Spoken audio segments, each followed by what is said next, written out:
I'm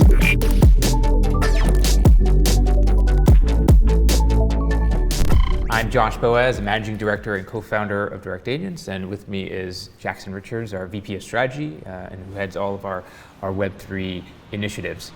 Today we have the pleasure of having Hervé Larren with us. He's a good friend. He's also the founder and CEO of Airvey Metaverse. His company sits at the epicenter of NFTs and the Metaverse industry. Mr. Larren helps companies transition to Web 3.0 and help capture this over $1 trillion a year opportunity. A Bitcoin and blockchain early adopter since 2013, Mr. Larren became one of the first crypto miners in the US before listing his coins in US public vehicles. He currently advises projects in the crypto ecosystem and gives talks around the world on the subject of Metaverse and NFTs. He is also the owner of Airvey Gallery and was one of the few collectors approved by Christie's for the $69 million Beeple auction. Prior to founding his companies, Mr. Larren worked for LVMH and Pernod Ricard. Mr. Larren is also an alumnus of Harvard Business School's President's Program and has his MBA from Columbus Business School. And he is a member alongside with me at the Young Presidents Organization. Hervé, welcome, and looking forward to our conversation today. Thank you so much, Josh. Thanks for having me. Thanks for joining us. So we're going to get into some practical examples for brands, but I want to just ask you a question quickly about how you see a common criticism or rebuke of Web3, which is that it's just a community of folks trading digital art or digital assets, and that they don't have quote unquote real value. So I'd like to hear your kind of perception on that, and perhaps why that's not the best way of thinking about the state of Web3 today. Yes, thank you. And this is, as you say, that's an often a question that is commented. I think it's part of human nature that everything that is new is scary. And I think that I spend a lot of time explaining to people what actually is Web 3.0. And when we looked at Web 2.0, it was the same thing. At the end of the 90s, people were scared about the internet. People thought it was a hype. Other people thought it was a fade and it was gonna, go away. And others saw it as, just a means to do non-valuable activities. The first time that the Amazon site came out, I think many wouldn't have guessed that the richest person in the world would have been the founder of that company. And I think that, the human mechanism of rejecting anything that is new, and especially anything that we cannot touch, really kicks in.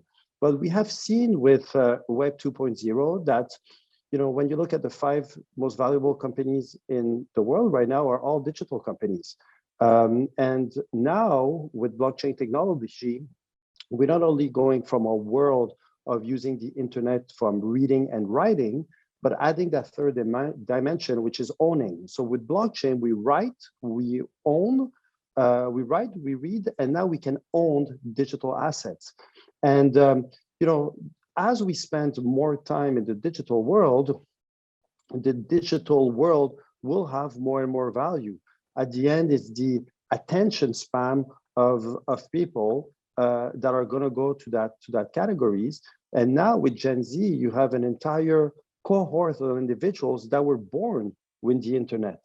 And I think that, the best performing asset class over the last 10 years was cryptocurrencies. And then we'll see, in my opinion, that the next 10 years will be the years of the metaverse. And you will have 2 types of different individuals, the people who will embrace it and, go with their time, and the ones that will be forced to embrace it over time. And you mentioned that the top 5 companies in at least the Web 2 world, right, are all digital. Do you see those companies winning in the Web 3 kind of shift, or is there a whole new ecosystem of potential winners? It's a very good question. And what I'm looking at is the different business models. When you get the product for free, that means you're the product. When you have one individual that's worth $100 billion and you have billions of people who are not sharing any of that profit, Is that an equitable business model? I think it was, because in some way there wasn't any other way but to actually create value in Web 2.0. Web 2.0 gravitated towards a centralized world and gravitated towards a winner takes all. I think that with the shift in technology and with blockchain technology, the rules are being rewritten. Now it's not about one individual, it's about communities. Communities decide what is successful. And in 2009, when Bitcoin was the first iteration of that business models, we realized that a protocol without VC funding, with just a community, was able to create $1 trillion asset class. And that model has shifted towards over now 15,000 different cryptocurrencies, and now an entire system being rebuilt, not on the layer of the internet, but on the layers of companies like Ethereum, Solana, Horizon, Polkadot, who is going to share the wealth creations with an entire community.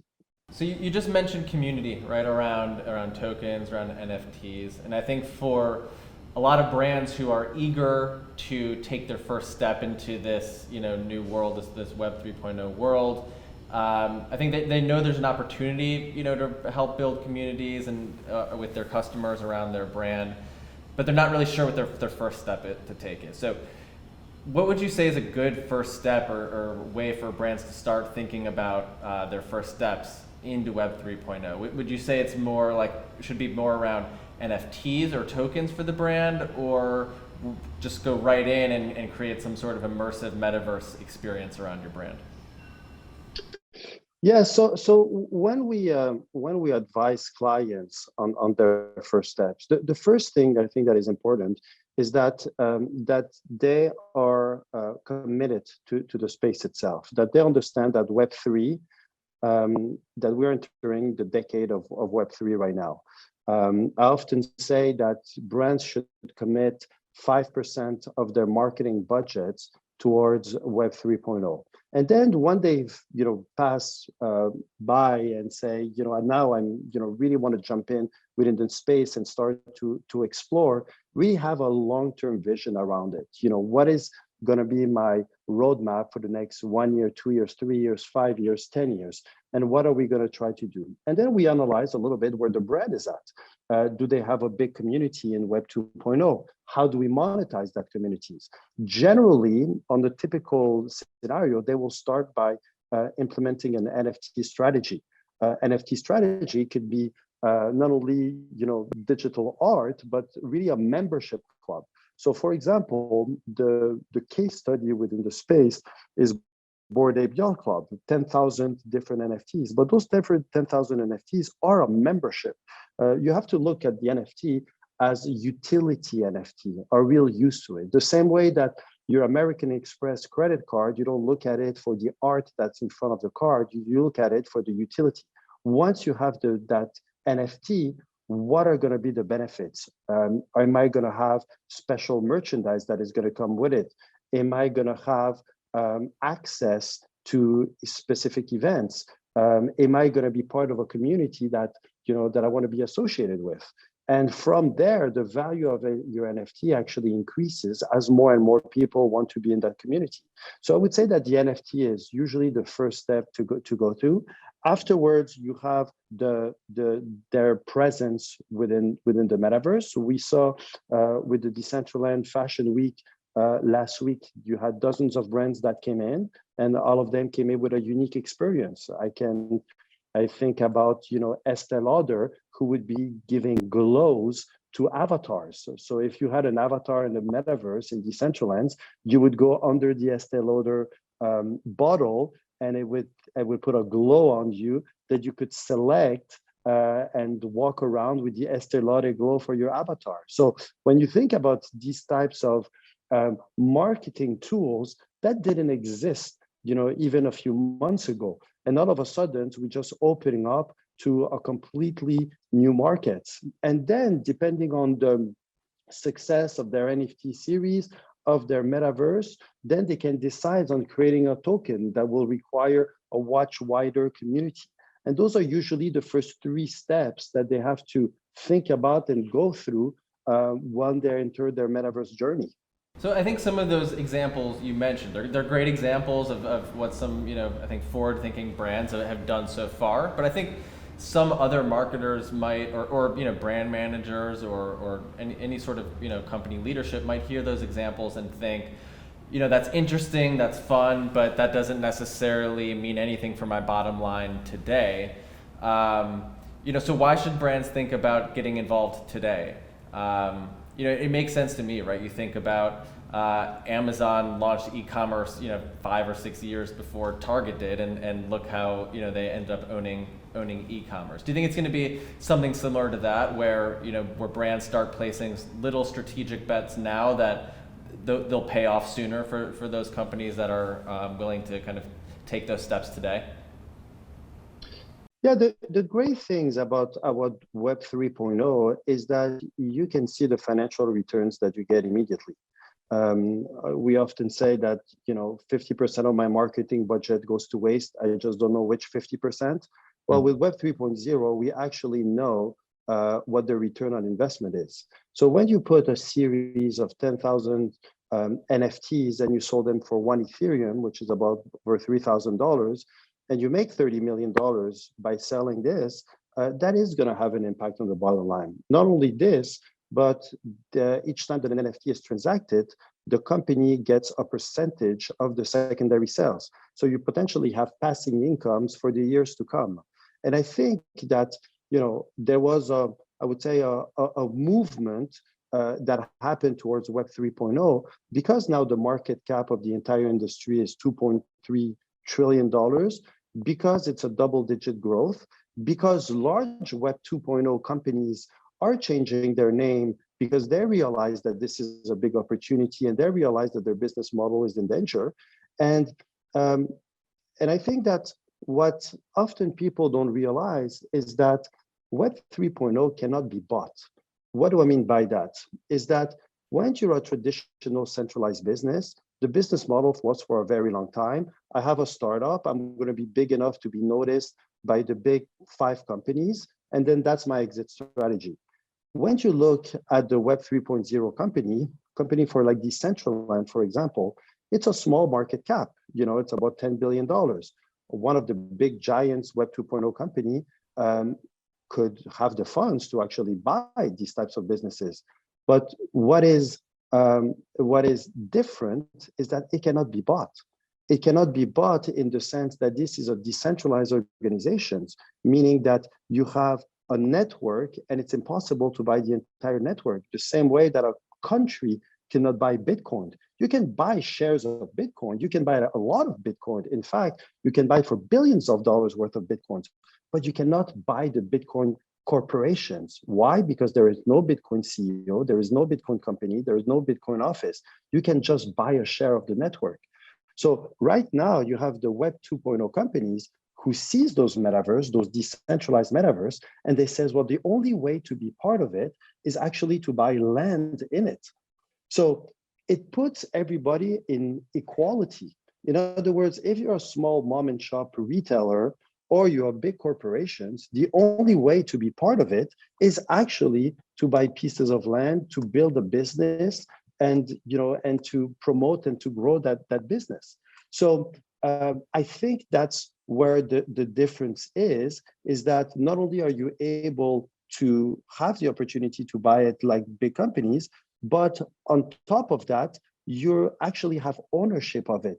You're not at the mercy of a centralized unit that can go bankrupt tomorrow, that can sell you off tomorrow, that can decide to pivot and change their business models. It is going to be a property that is going to be yours for your entire life, and nobody can shut you down and nobody can censor control you. And I think that this makes the entire difference and why Web 3.0 is very exciting. So a lot of brands, I think, have kind of aspirations to do something around Web3 this year. It's on a lot of people's to-do lists, but then they don't know where to get started, or they worry about compliance, and the logistics of it. What would be your advice? Like, is the industry far enough along that even larger brands can enter and do kind of measurable tests without worrying about maybe some of the unknowns and pitfalls? Yeah, I think it's normal when a business is new and you hear and you read mixed discussion. It always looks more complicated and more impossible than it actually is. I think the key is to have people within your team that understands, or go towards the people who understand the space. So, for example, we work and advise companies like the largest CPG company in the world, like one of the second largest car manufacturer in Japan, one of the biggest studios in Hollywood, one of the Grand Slam tournaments that happens in January, several mega superstar. They're all our clients. They're all compliance, not only with the industry, but also with their internal department, which is often a bigger hill to climb for them to get, the signature of their internal counsel to sign off on this. And what they realize is that not only for their brand, they attract a younger audience, a more vibrant audience. It is very newsworthy to be on the forefront of what is happening, but also their commitment to actually be there at the beginning and to continue growing as well. Because there are not a lot of relay of growth happening at the moment. And when we see that the relay of growth, when we're in right now, and when they see the numbers coming in, the base is small, but growing very, very fast. And I think that the first movers within that space are going to be, are seeding the foundations, not only from an education standpoint within their internal team, but also I think they're making a statement that, that some of them might have missed the internet wave and kind of decided, to not pivot quick enough. I think that the generation that is in, CEO type positions at the moment of these organizations don't want to make the same mistake twice. And they see blockchain. If we think that the internet had value, the internet of blockchains where we can trade items of value on it will be far greater than what the internet is. So I think that, when we work with clients from all over the world and all different sizes, I think that they're pleasantly surprised to see how effective it is from a legal standpoint and from a business standpoint and technology standpoint, how well we can integrate their movements towards NFT and Metaverse. Okay, Hervé, so I think we all see the benefits and and the long-term potential and the need to move early on in Web3. Now, I'd like you to just put yourself in the shoes of the CMO. You have 90 days to get something done. What's your action plan? What are like the next 3 things that you need to do? Yeah, so I think that it should be three easy steps. The first one is to find an agency or partner that knows the space. When we discuss with clients from all over the world, we try to understand what is their need, what is their market, and come out with a plan to action and with a roadmap. So I think that's the first step. The second step is, for them to really want to experiment within the space, to really commit to the space, that this is not going to be a 3 months thing. This is going to be like arriving in the internet in the end of the 90s and, going for, a 10-year ride. And then the third one is to look at the items, the consumer base, the things that their audience, and see how they can actually create more value to them. What is important to their clients, and using the technology, not because it's a buzzword, not because it's being talked about, or trending, but because it can create a lot of value to the customers.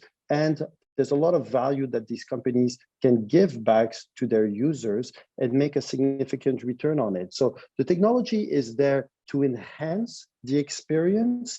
And I think that most of the big brands can really benefit from it from a financial perspective, from a CRM perspective, and also for a PR, marketing, and branding perspective. Hervé, thank you so much. I think there's a lot of great takeaways in this discussion and definitely some interesting points we touched on. For anyone in our audience who wants to get in touch with you, what is the best way for them to do that? Well, they can email us directly. I will provide the email address, and that would be the best way. I will be happy to help companies navigate Web 3.0. Great. Thanks, Hervé. Thanks again. Thanks everyone again for joining us today, and definitely check out some of the other sessions in our Web3 series.